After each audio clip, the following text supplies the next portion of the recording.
Hello everyone, कैसे हो आप सब। आई होप आप सब अच्छे से होंगे। My name is Khan Shaukat and I welcome you back to the triple S YouTube channel. आज हम अपनी प्रैक्टिस सेट सीरीज़ को कंटिन्यू करते हुए इसका एक और प्रैक्टिस सेट करेंगे regarding your computer statistics and mathematics module. आप सबको पता है ये प्रैक्टिस सेट सीरीज़ में आपको करंटली करवा रहा हूँ फॉर योर FEE एग्ज़ाम। अगर इससे पहले वाले प्रैक्टिस सेट्स आपने अभी तक नहीं देखे हैं, you can go to the playlist, वहाँ पे आपको सारे वीडियोस एक साथ मिल जाएंगे। आज के वीडियो को शुरू करने से पहले वीडियो को लाइक करो, चैनल को सब्सक्राइब करो अगर आपने अभी तक नहीं किया है। अगर आप FEE एग्जामिनेशन के लिए प्रिपेयर कर रहे हो तो आप मॉक टेस्ट दे सकते हो। मॉक टेस्ट देने के लिए आप ट्रिपल एस ऐप को डाउनलोड करो, वहाँ पे आपको सारे मॉक टेस्ट एक साथ मिल जाएंगे। तो चलिए हम शुरू करते हैं आज की क्लास को, starting with over question number 1। The word processing feature that catch the most random typographical errors and misspellings is known as. आपको बताना है वर्ड प्रोसेसिंग फीचर का नाम जो कि कैच करता है टाइपोग्राफिकल एरर्स को एंड मिस स्पेलिंग्स को। क्वेश्चन नंबर 1 का करेक्ट आंसर रहेगा option B, spell checker. Next question के बारे में बात कर लेते हैं। What is the decimal equivalent of the binary number 10111। आपको बताना है 10111 का डेसिमल इक्विवेलेंट क्या आ जाएगा। मैं शॉर्ट ट्रिक यहाँ पे यूज़ करूँगा, मैंने आपको ये बताया है इससे पहले भी। हम मैजिक नंबर्स यहाँ पे यूज़ करेंगे। इसकी वेटेज होती है 2 1 फिर 2 फिर 4, वेटेज को डबल करते जाना है 8 और यहाँ पे क्या आ जाएगा 16। और जिस भी वेटेज के कॉरस्पॉन्डिंग वैल्यू क्या होगा 0, उसको हमें कैंसिल करना होता है। यहाँ पे क्योंकि 0 आ रहा है तो इसकी कॉरस्पॉन्डिंग वेटेज में क्या करूँगा, कैंसिल। बाकी नंबर्स की जगह पे क्योंकि 1 आ रहा है, इनको मैं डायरेक्टली सम करूँगा। 16 + 4 हो गया 20, 22 एंड 23। सो क्वेश्चन नंबर 2 का करेक्ट आंसर रहेगा option D. Let's talk about over question number 3। Which of the following programs enables you to catch numbers related to rows and columns। आपको बताना है वो कौन सा प्रोग्राम होता है जिसमें हम डील कर रहे होते हैं रोज एंड कॉलम्स में। उस प्रोग्राम को बोला जाता है स्प्रेडशीट सॉफ्टवेयर। क्वेश्चन नंबर 3 का करेक्ट आंसर रहेगा ऑप्शन सी। और अगर मैं आपको बताऊंगा कुछ एग्जाम्पल्स स्प्रेडशीट सॉफ्टवेयर की, एक्सेल तो सबको पता ही होगी, Excel is one of the examples of spreadsheet software. वैसे ही आप गूगल शीट्स भी काफ़ी ज़्यादा यूज़ करते होंगे। गूगल शीट्स भी एग्जाम्पल आती है स्प्रेडशीट सॉफ्टवेयर की। इसी तरीके से लिब्रे ऑफिस भी आता है, libre office calc. This is again one of the examples of spreadsheet software and there are many more examples like Smartsheet है, Zoho Sheet है, etc. नेक्स्ट क्वेश्चन के बारे में बात कर लेते हैं। A process waiting to be assigned to the processor is considered to be in। अगर कोई पर्टिकुलर प्रोसेस वेट कर रही होती है प्रोसेसर का तो हम बोलते हैं ये प्रोसेस अभी किस स्टेज में है, किस स्टेट में है। क्वेश्चन नंबर 4 का करेक्ट आंसर रहेगा ऑप्शन बी, रेडी स्टेट। अगर मैं प्रॉपरली ये चीज़ आपको यहाँ पे समझाऊंगा, this is over CPU.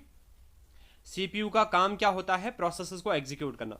Let us से सीपीयू अभी प्रोसेस P1 को एग्जीक्यूट कर रहा है और यहाँ पे हमारे पास कुछ और प्रोसेसेस भी है। लेट अस से P2 भी एक प्रोसेस है और P3 भी एक प्रोसेस है। क्योंकि सीपीयू अभी बिजी है P1 को एग्जीक्यूट करने के लिए, P2 P3 अभी क्या कर रहा है, वेट कर रहा है सीपीयू को असाइन होने के लिए। तो हम बोल सकते हैं P2 and P3 are currently in ready state.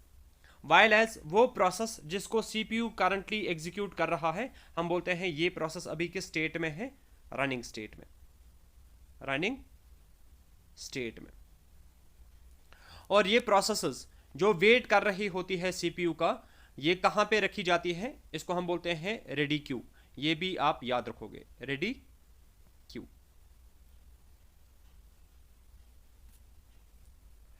Let's talk about our question number 5। Who was the founder of FSF? आपको बताना है FSF का फाउंडर किसको माना जाता है। क्वेश्चन नंबर 5 का करेक्ट आंसर रहेगा ऑप्शन ए, रिचर्ड स्टॉलमैन। ठीक है, and he is the same person जिसको माना जाता है father of open source softwares. और FSF की फुल फॉर्म क्या है? Free Software Foundation. Next question पे मूव करते हैं। The program that converts assembly language to machine language is called. आपको बताना है उस प्रोग्राम का नाम जो कि असेंबली लैंग्वेज को कन्वर्ट करता है मशीन लैंग्वेज में। क्वेश्चन नंबर 6 का करेक्ट आंसर रहेगा ऑप्शन ए, असेंबलर। ठीक है, असेंबलर का काम होता है असेंबली लैंग्वेज के कोड को मशीन लैंग्वेज में कन्वर्ट करने का। और यहां पे ये जो एग्जांपल्स आ रही है, असेंबलर, इंटरप्रेटर, कंपाइलर, इन सारे के सारे प्रोग्राम्स को हम कंबाइंडली क्या बोलते हैं? Translator programs. Translator programs. ठीक है, और ये सारे के सारे एग्जाम्पल्स यहां पे है ना, they are all examples of, you can say, system softwares.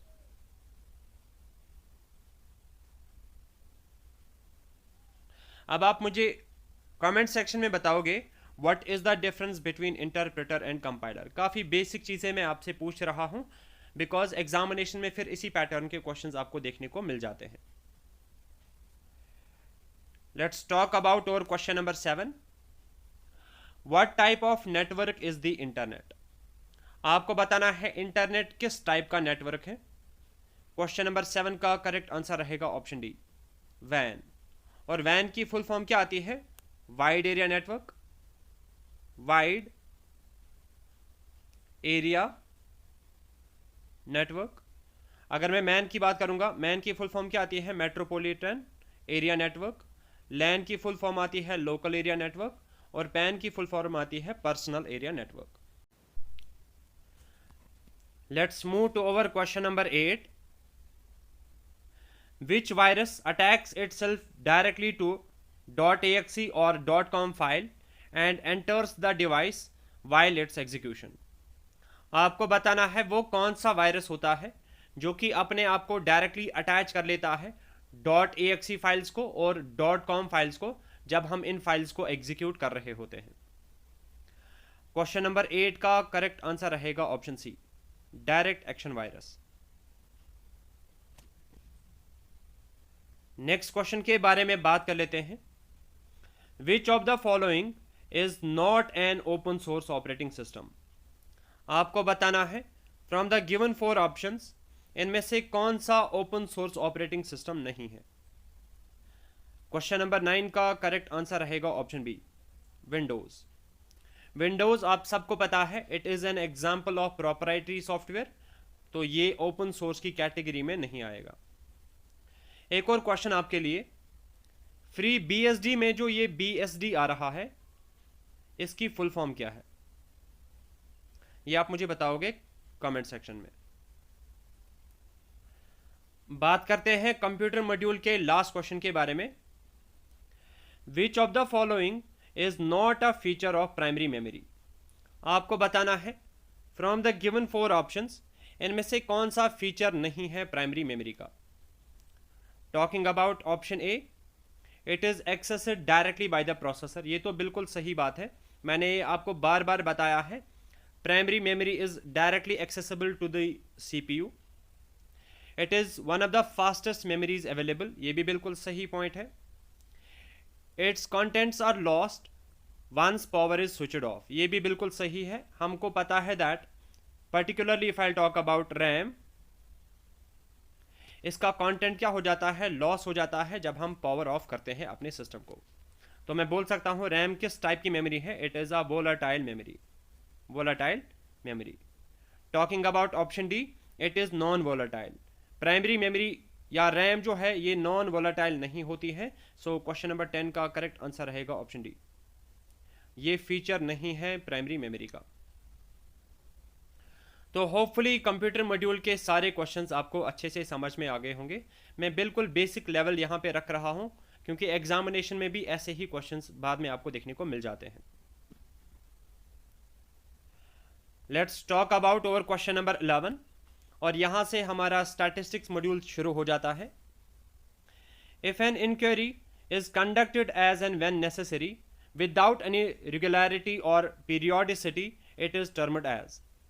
अगर हम कोई भी इन्वेस्टिगेशन, कोई भी इंक्वायरी कंडक्ट करते हैं जब हमें उसकी ज़रूरत पड़ती है, उसमें कोई रेगुलरिटी नहीं होती है, यानी कि हम उसको रेगुलर बेसिस पे कंडक्ट नहीं करते हैं, तब हम बोलते हैं ये कौन सी टाइप ऑफ इंक्वायरी है। क्वेश्चन नंबर 11 का करेक्ट आंसर रहेगा option B, ad hoc inquiry. ठीक है। While as if I talk about regular inquiry, यहाँ पे क्या होती है, रेगुलरिटी होती है या पीरियोडिसिटी होती है। हर एक टाइम पीरियड के बाद हमें इंक्वायरी कंडक्ट करनी होती है in case of regular inquiry. Next question के बारे में बात कर लेते हैं। What method would you employ in collection of data considering accuracy, time and cost involved when the field of inquiry is small. आपको बताना है आप कौन सा मेथड यूज़ करोगे डेटा कलेक्शन का।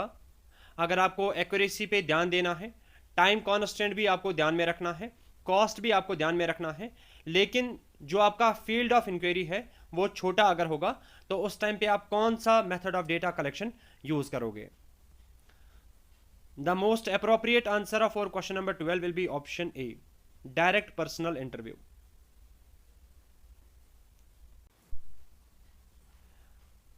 नेक्स्ट क्वेश्चन के बारे में बात कर लेते हैं। स्ट्रक्चर्ड क्वेश्चनियर मीन्स, आपको बताना है स्ट्रक्चर्ड क्वेश्चनियर की मीनिंग क्या है। स्ट्रक्चर्ड क्वेश्चनियर एक ऐसा क्वेश्चनियर होता है जहां पे एक प्री डिफाइंड क्वेश्चंस आप पहले से ही लिस्ट डाउन करते हो और बाद में वही क्वेश्चंस आप पूछते हो इंटरव्यू करने के टाइम पे। क्वेश्चन नंबर 13 का करेक्ट आंसर रहेगा again option A, questions are listed in a pre-arranged order. Next question के बारे में बात कर लेते हैं। Classification is the dash setup in tabulation. आपको बताना है टैबुलेशन में क्लासिफिकेशन कौन सा स्टेप आता है। क्वेश्चन नंबर 14 का करेक्ट आंसर रहेगा option C, first. Classification is the first setup in tabulation. आपको यहाँ पे कंफ्यूज नहीं होना है। डेटा कलेक्शन पहला स्टेप होता है, वो जनरल इन्वेस्टिगेशन का क्या होता है, पहला स्टेप। लेकिन टैबुलेशन जब हमें करनी होती है, जब हम ऑलरेडी डेटा कलेक्ट करके रखते हैं, बाद में जब हमें उसको टैबुलेट करना होता है, टैबुलेशन के टाइम पे पहला स्टेप क्या होता है, क्लासिफिकेशन। हमें कलेक्ट डेटा को पहले क्लासिफाई करना पड़ता है into different groups. Next question के बारे में बात कर लेते हैं। Percentiles are the values which divide the series into dash equal parts. आपको बताना है परसेंटाइल्स कौन से वैल्यूज होते हैं। परसेंटाइल्स कुछ वैल्यूज होते हैं जो कि आपके डेटा सेट को कितने पार्ट्स में डिवाइड कर लेते हैं। क्वेश्चन नंबर 15 का करेक्ट आंसर रहेगा ऑप्शन डी, 100। ठीक है। यहां पे आपको 2-3 पॉइंट्स और भी याद रखने हैं। अगर हम अपने डेटा सेट को 2 इक्वल पार्ट्स में डिवाइड करेंगे तो वो कौन करेगा, उसको हम बोलते हैं मीडियन। मीडियन हमारे डेटा सेट को क्या करता है, 2 इक्वल पार्ट्स में डिवाइड कर लेता है। अगर हम अपने डेटा सेट को 4 इक्वल पार्ट्स में डिवाइड करेंगे तो उन वैल्यूज को हम क्या बोलते हैं, क्वार्टाइल्स। और अगर हम अपने डेटा सेट को 10 इक्वल पार्ट्स में डिवाइड करेंगे तो उनको बोला जाता है डेसाइल्स। लाइकवाइज अगर हम अपने डेटा सेट को 100 इक्वल पार्ट्स में डिवाइड करेंगे तो उनको बोला जाता है परसेंटाइल्स। ठीक है, ये काफ़ी इंपॉर्टेंट पॉइंट है, आप इसको नोट डाउन करके रखोगे। और चाहे मैं मीडियन की बात करूं, चाहे मैं क्वार्टाइल्स की बात करूं, डिसाइल्स की बात करूं, परसेंटाइल्स की बात करूं, इन सभी को क्या बोला जाता है, partition values. They are combinedly called as partition values.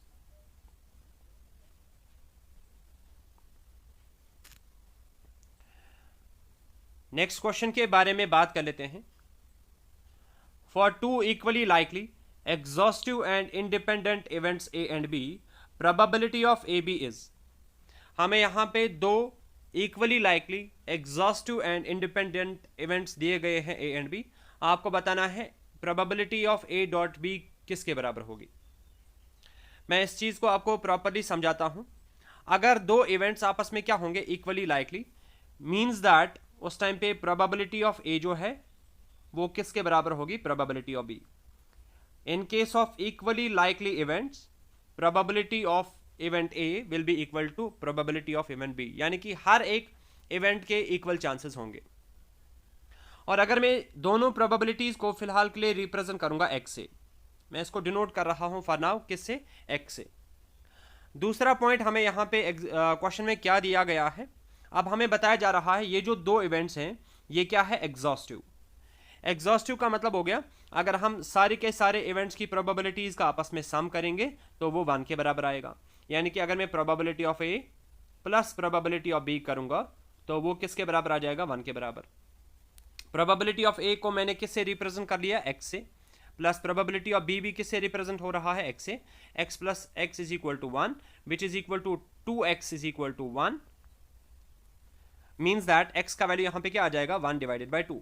यानी कि probability of event A is 1/2 and probability of event B is 1/2। मैं यहां पे एक बारी फिर से इसको लिख लेता हूं। इससे हमें क्या समझ में आ रहा है, ए इवेंट की प्रोबेबिलिटी किसके बराबर है, 1/2 के, और बी इवेंट के प्रोबेबिलिटी जो है वो भी किसके बराबर आ रही है, 1/2 के। ठीक है, यहां तक तो आपको होपफुली सारी चीजें क्लियर हो गई होगी।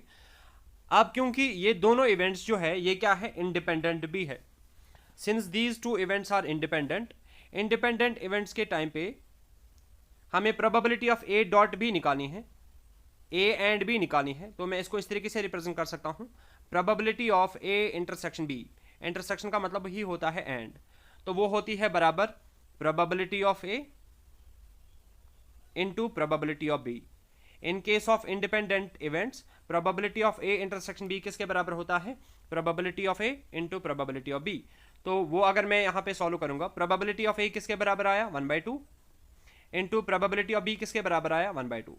1/2 इंटू 1/2 करेंगे तो वो क्या आ जाएगा, 1/4।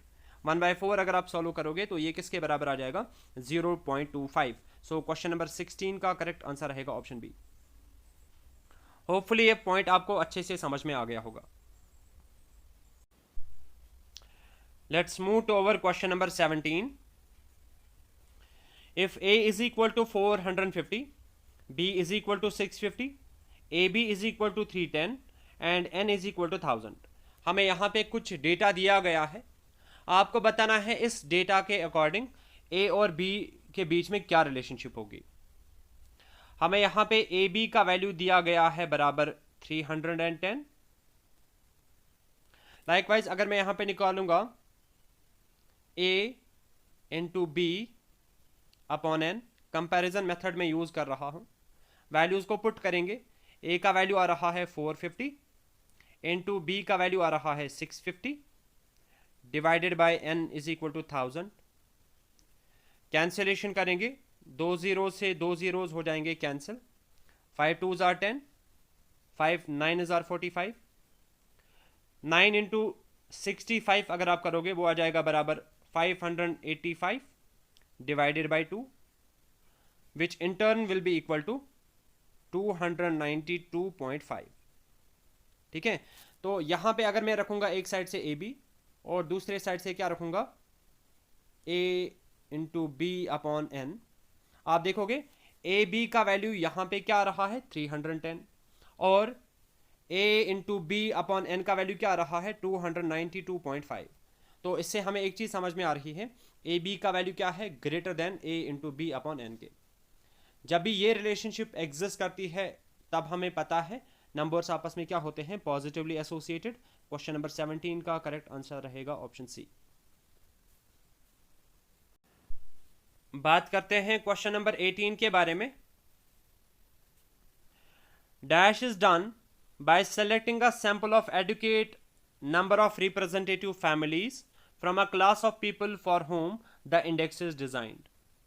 आपको बताना है किस टाइप की इंक्वायरी में हम adequate number of representative families को सेलेक्ट करते हैं एज सैंपल, जिनके लिए हमें इंडेक्स नंबर बनाना होता है. क्वेश्चन नंबर 18 का करेक्ट आंसर रहेगा option A, family budget inquiry. Family budget inquiry में एक सैंपल लिया जाता है adequate number of representative families का. Let's talk about our question number 19. Which period is referred to as the period of population explosion in India? आपको बताना है period of population explosion in India किसको बोला जाता है. क्वेश्चन नंबर 19 का correct answer रहेगा ऑप्शन सी, 1951 टू 1981. बात करते हैं स्टैटिस्टिक्स मॉड्यूल के लास्ट क्वेश्चन के बारे में. The natural population change is calculated by. आपको बताना है नेचुरल पॉपुलेशन चेंज हम किस तरीके से कैलकुलेट करते हैं. क्वेश्चन नंबर 20 का करेक्ट आंसर रहेगा option B, subtracting the death rate from the birth rate. अगर हम बर्थ रेट में से डेथ रेट को माइनस करेंगे तो इससे हमें क्या पता चलती है, natural population change. But in case of vital statistics, these are not only the two factors affecting the population change, there are some other factors as well, like marriages हैं, migrations हैं, वो भी affect करते हैं population change को.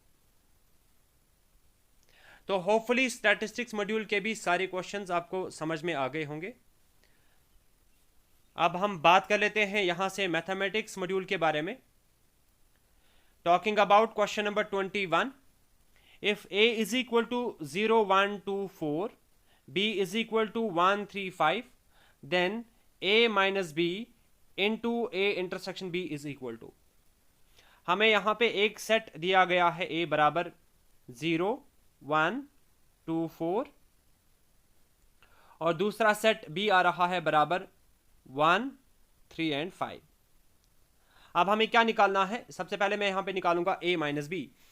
a minus b अगर मैं यहां पे करूंगा, a माइनस बी का मतलब क्या हो गया, all those elements which are in a but not in b. ठीक है, all those elements which are in a but not in b, जो खाली a में है लेकिन b में नहीं है. सबसे पहले मैं अगर 0 देखूंगा, ये खाली a में है b में नहीं है, तो ये इसके अंदर आ जाएगा. 1 क्योंकि a में भी है और b में भी है, तो ये हमारे a माइनस b में नहीं आएगा. 2 खाली a में है तो ये भी आ जाएगा. 4 खाली a में है, ये भी आ जाएगा. तो a माइनस बी का वैल्यू यहाँ पे क्या आ रहा है, 0, 2 एंड 4. अब साथ ही साथ मैं क्या निकालूंगा यहाँ पे, a intersection b. a intersection b का मतलब क्या हो गया, कॉमन एलिमेंट्स. a और b में आपस में कौन सा एलिमेंट कॉमन है, there is only one common element, that is 1. तो मैं यहाँ पे इसको लिखूंगा. अब अगर मैं करूंगा a माइनस बी, इसको मुझे कार्टेजन प्रोडक्ट करवाना है किसके साथ, a इंटरसेक्शन b के साथ. a इंटरसेक्शन b के साथ, तो वो किसके बराबर आ जाएगा, 0, 2, 4 कार्टेजन प्रोडक्ट विथ 1. कार्टेजन प्रोडक्ट करने के बाद हमें यहाँ पे पेयर्स मिल जाएंगे. पहला पेयर क्या आ जाएगा, 0 को कार्टेजन प्रोडक्ट करवाएंगे 1 के साथ, तो पहला पेयर यहाँ पे बन जाएगा 0, 1. फिर दूसरा पेयर आ जाएगा 2, 1 और तीसरा पेयर क्या आ जाएगा, 4, 1. सो क्वेश्चन नंबर 21 का जो करेक्ट आंसर रहेगा, that will be option D.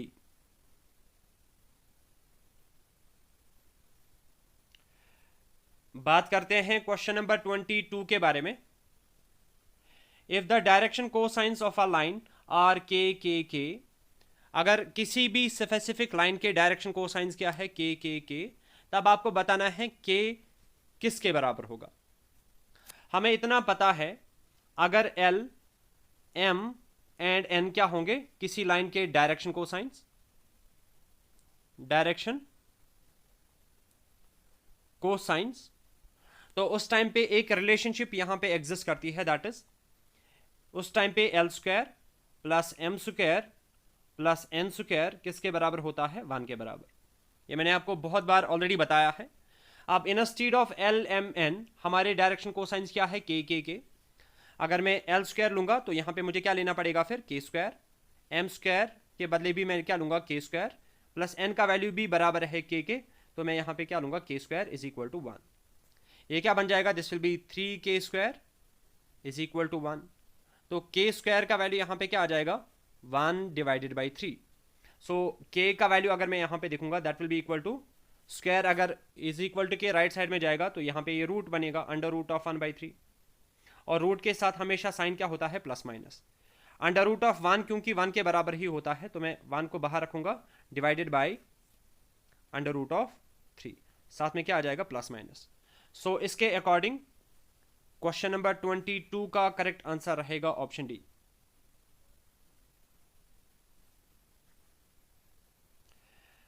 Let's talk about over question number 23। What is the compound interest earned for a principal amount of rupees 1200 at the rate of interest of 10% for 2 years? Again a very basic question. ये मैं इसीलिए ये questions आपको करवा रहा हूं, आपको examination में कंपाउंड इंटरेस्ट की फॉर्मूला यूज नहीं करनी है, ठीक है। तो अगर ऐसा क्वेश्चन एग्जामिनेशन में आएगा, वी नो दैट, पहले मैं यहां पे लिखूंगा कुछ इंपॉर्टेंट चीजें। प्रिंसिपल किसके बराबर दिया गया है 1200, रेट ऑफ इंटरेस्ट है बराबर 10%, एंड टाइम पीरियड क्या दिया गया है बराबर 2, है ना।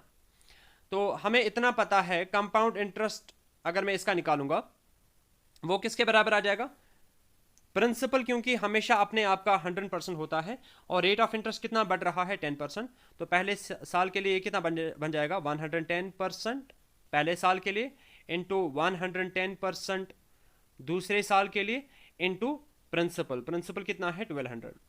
क्योंकि मुझे कंपाउंड इंटरेस्ट निकालना है, ये किसकी फॉर्मूला है, this is the formula for calculating the value of amount.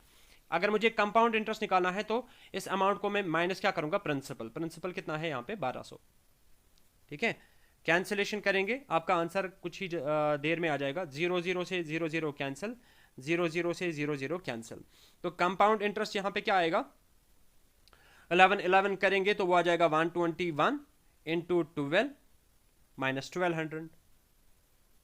अगर आप ये सॉल्व करोगे this will be equal to, I think कर लेते हैं एक बारी, चलो मैंने करके रखा है, 1452 minus 1200, this will be equal to 252। So question number 23 का करेक्ट आंसर रहेगा ऑप्शन ए।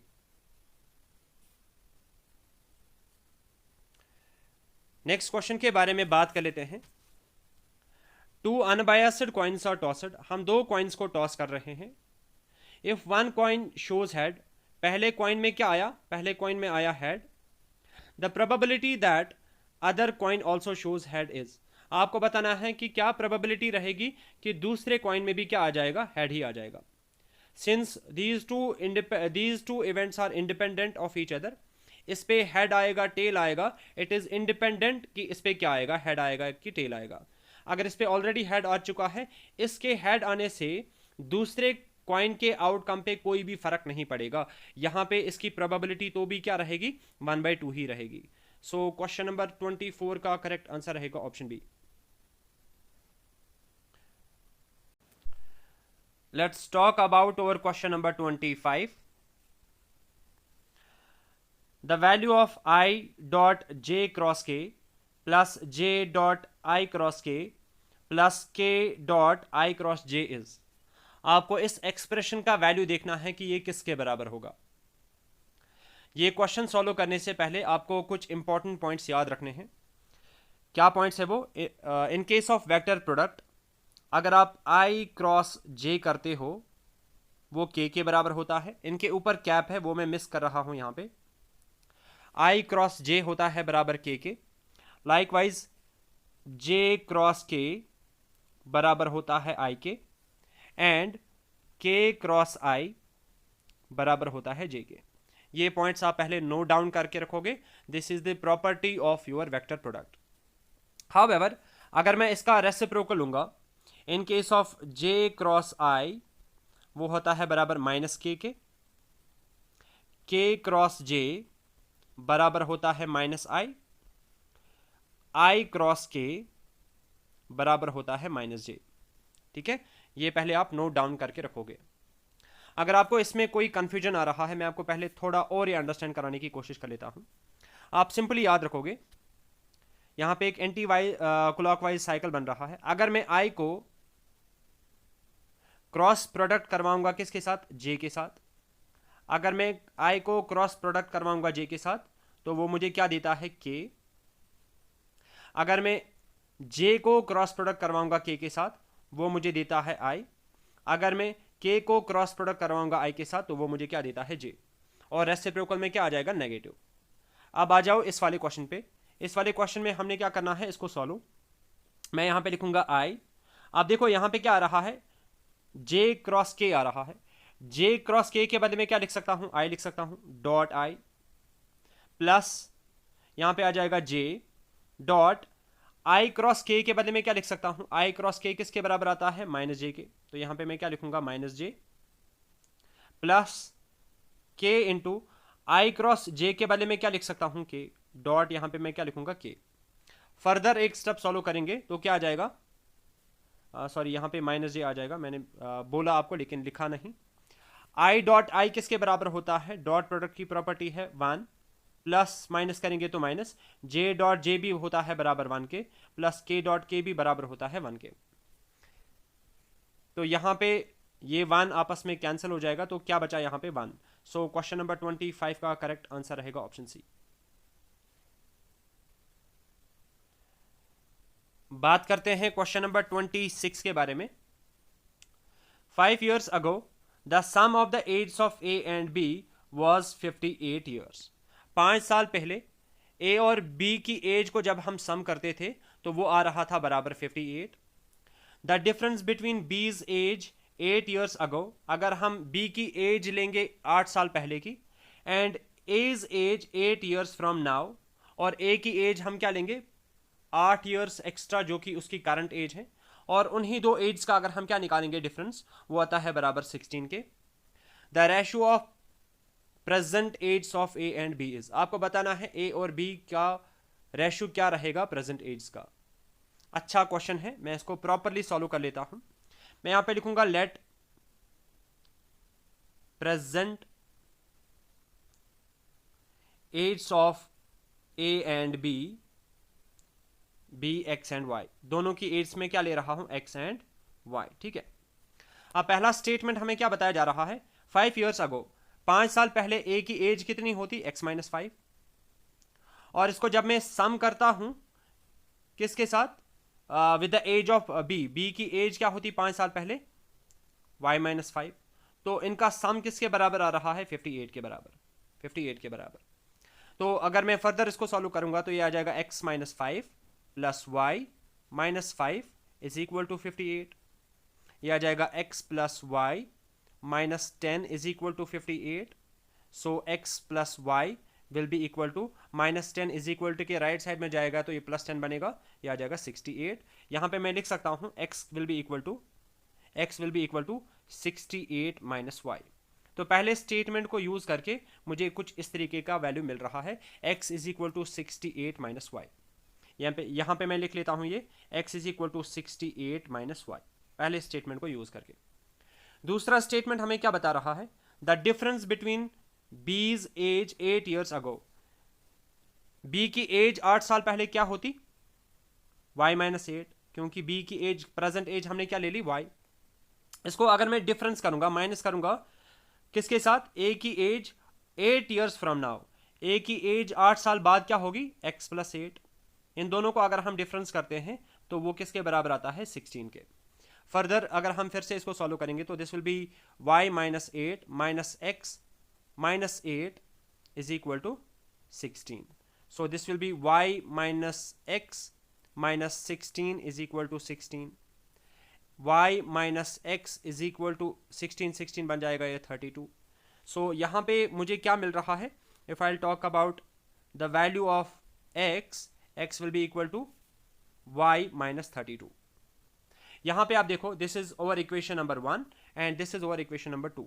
आप देखो यहां पे x किसके बराबर आ रहा है, यहां पे x आ रहा है बराबर 68 माइनस वाई, यहां पे यही x आ रहा है बराबर y माइनस 32। तो हम इन दोनों को आपस में इक्वेट कर सकते हैं, means that y minus 32 will be equal to 68 minus y.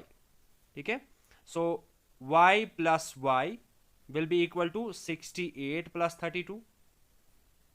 So 2y will be equal to 100, y will be equal to 50. So y का वैल्यू हमें यहाँ पे क्या मिल रहा है 50. अब अगर मैं x का वैल्यू निकालूंगा, x का वैल्यू किसके बराबर आ जाएगा, x will be equal to, x का वैल्यू किसके बराबर आ जाएगा 50 माइनस 32 करेंगे तो क्या आ जाएगा 18. अब हमें क्या निकालना है, ratio of present age of a and b. अगर मैं रेशियो निकालूंगा, प्रेजेंट एज क्या थी उनकी, x is to y, x की प्रेजेंट एज क्या निकली 18 और y की प्रेजेंट एज क्या निकली 50. कैंसिलेशन करेंगे, 2 9s आर 18 एंड 2 25 आर. सो इस क्वेश्चन का जो करेक्ट आंसर रहेगा that will be option B. Hopefully ये क्वेश्चन आपको समझ में आ गया होगा.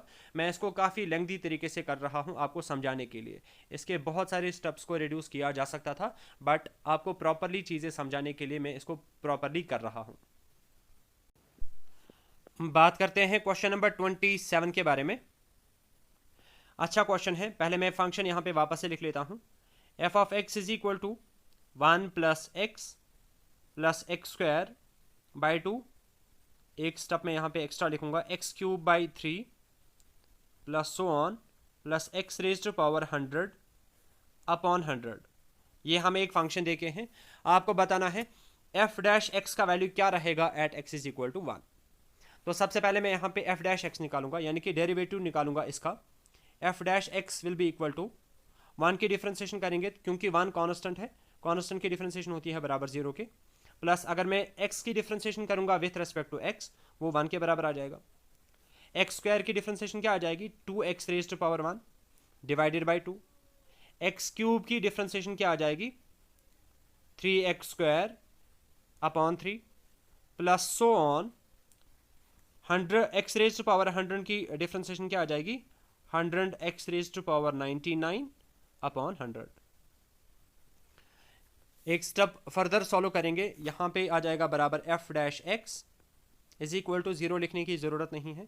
1 प्लस 2 आपस में कैंसिल हो जाएगा, x raise to power 1 plus 3 आपस में कैंसिल हो जाएगा, x square plus so on plus 100 आपस में कैंसिल हो जाएगा, क्या आ जाएगा एक्स रेज टू पावर 99. अब हमें क्या करना है, इसका वैल्यू चेक करना है at x is equal to 1, यानी कि हमें सिंपली पुट करना है एक्स इज इक्वल टू 1. अगर मैं ऐसा करूंगा तो क्या आ जाएगा, f dash 1 will be equal to 1 के बदले तो 1 ही आएगा. अगर मैं इसका करूंगा 1 सब्स्टिट्यूट वैल्यू तो ये 1 का पावर 1 आएगा, plus this will be 1 square plus so on plus 1 raise to power 99.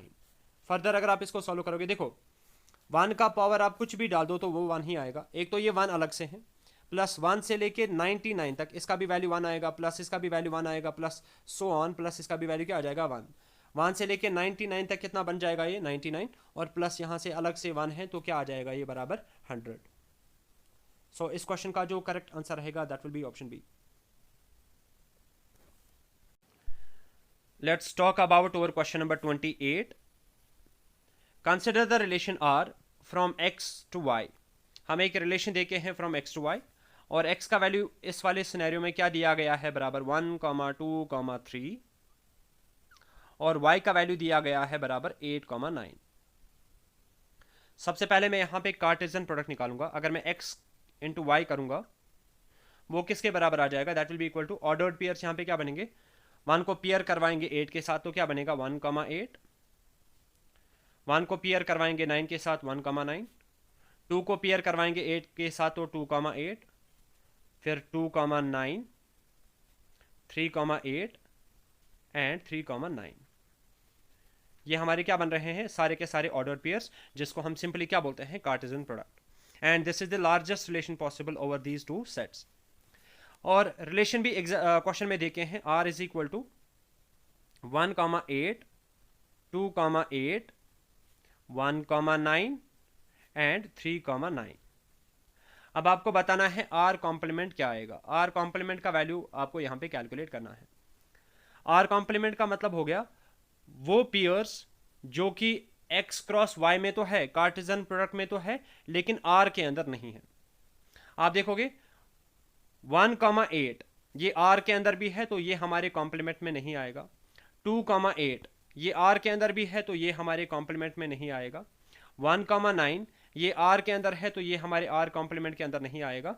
And 3,9 ये भी R के अंदर है तो ये हमारे R कॉम्प्लीमेंट के अंदर नहीं आएगा। तो यहाँ पे कौन कौन सा पेयर बचा? एक बचा 2,9 और दूसरा बचा 3,8। सो इस क्वेश्चन का जो करेक्ट आंसर रहेगा दैट विल बी ऑप्शन ए। अब आप पहले कौन सा पेयर लिख रहे हो, बाद में कौन सा पेयर लिख रहे हो, इससे कोई फर्क नहीं पड़ेगा। बात करते हैं क्वेश्चन नंबर 29 के बारे में। How many straight lines can be drawn from 5 non collinear points. अगर हमारे पास 5 नॉन कोलिनियर पॉइंट्स है, नॉन कोलिनियर पॉइंट्स हो गए वो वाले पॉइंट्स जो कि एक ही स्ट्रेट लाइन में लाई नहीं करते हैं, ठीक है, ऐसे कुछ। अब आपको बताना है इन 5 नॉन कोलिनियर पॉइंट्स की मदद से आप कितनी स्ट्रेट लाइंस को ड्रॉ कर सकते हो।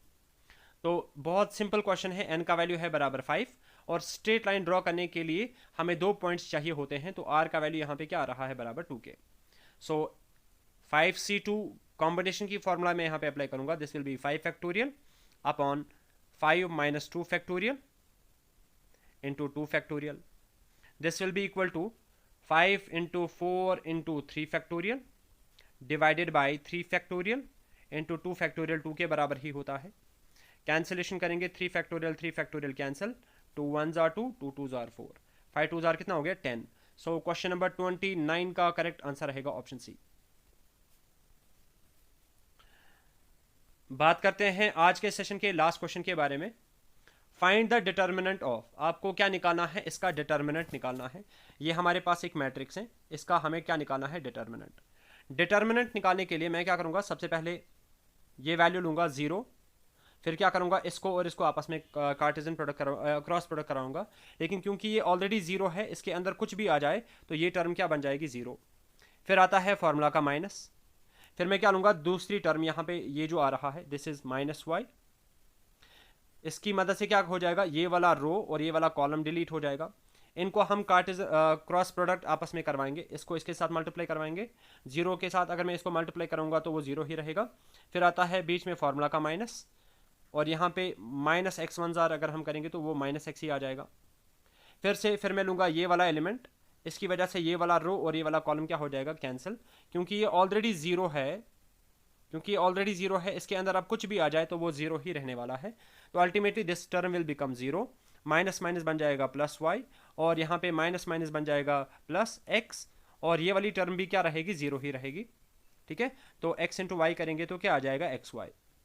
होपफुली ये क्वेश्चन आपको समझ में आ गया होगा। इस क्वेश्चन का जो करेक्ट आंसर रहेगा that will be option D. तो होपफुली आज के सारे क्वेश्चंस आपको अच्छे से समझ में आ गए होंगे। इन केस कहीं पे कोई भी डाउट आता है वो आप मुझे कमेंट सेक्शन में मेंशन करके बता सकते हो। पहले सभी स्टूडेंट्स अपना स्कोर मुझे मेंशन करके बताएंगे कि 30 में से आपको कितने क्वेश्चंस आज के सेशन के आ रहे थे, ठीक है। Hope you like the session. अगर अच्छा लगा do hit the like button. मिलते हैं अब अपने नेक्स्ट प्रैक्टिस सेट में। Till then take a very good care of yourself. Good bye.